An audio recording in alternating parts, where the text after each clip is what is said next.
Steinitz says Israel pleased about compromise agreements between Obama and Congress. Peres releases message about anti-Semitism on eve of Holocaust Remembrance Day. Jewish Education Centre holds memorial for young Israeli killed in Berlin. And UK campaign commemorates 70 years since Anne Frank's death.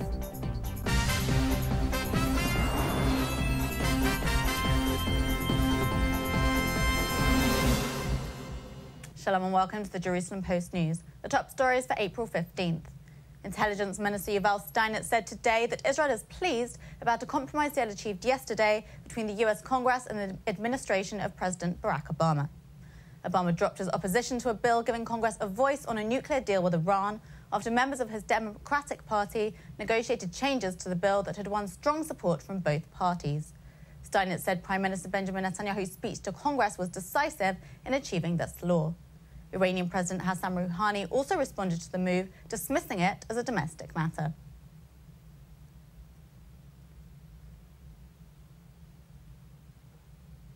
Former President Shimon Peres showed his support for a new European campaign to fight anti-Semitism in a video released today, the eve of Holocaust Remembrance Day.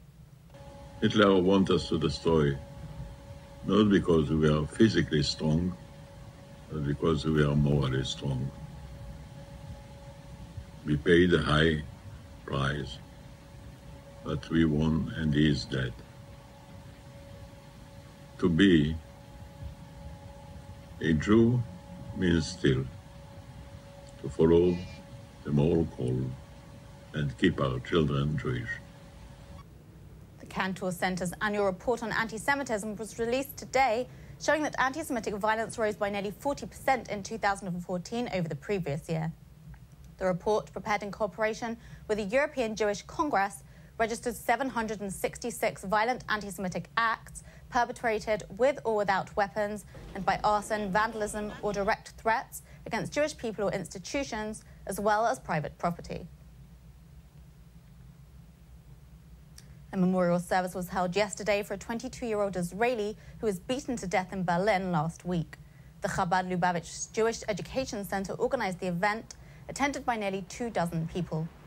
The young man, Yossi Damari, was found dead in the ruins of a restored church early on Easter Sunday. German media reported that a German national was arrested in connection with the murder. The German prosecutor said there was no indication that robbery was the motive, but also suggested that there was no evidence that the murder was politically motivated. And a new UK campaign to commemorate 70 years since the death of Anne Frank in the Holocaust remembers the young writer through her own words rather than with a minute's silence. We're much too young to deal with these problems. But they keep thrusting themselves on us until, finally, we're forced to think up a solution. Though most of the time our solutions crumble when faced with the facts. We could have a minute's silence to mark Anne Frank's death, but it wasn't appropriate. Anne Frank could not be silenced. Her voice has resonated across the generations in the 70 years since she died. At a ceremony at London's British Library, schoolchildren read from Frank's Diary of a Young Girl, and Holocaust survivor Frieda Weinmann recalled being at Auschwitz and Bergen-Belsen concentration camps at the same time as the teenage girl.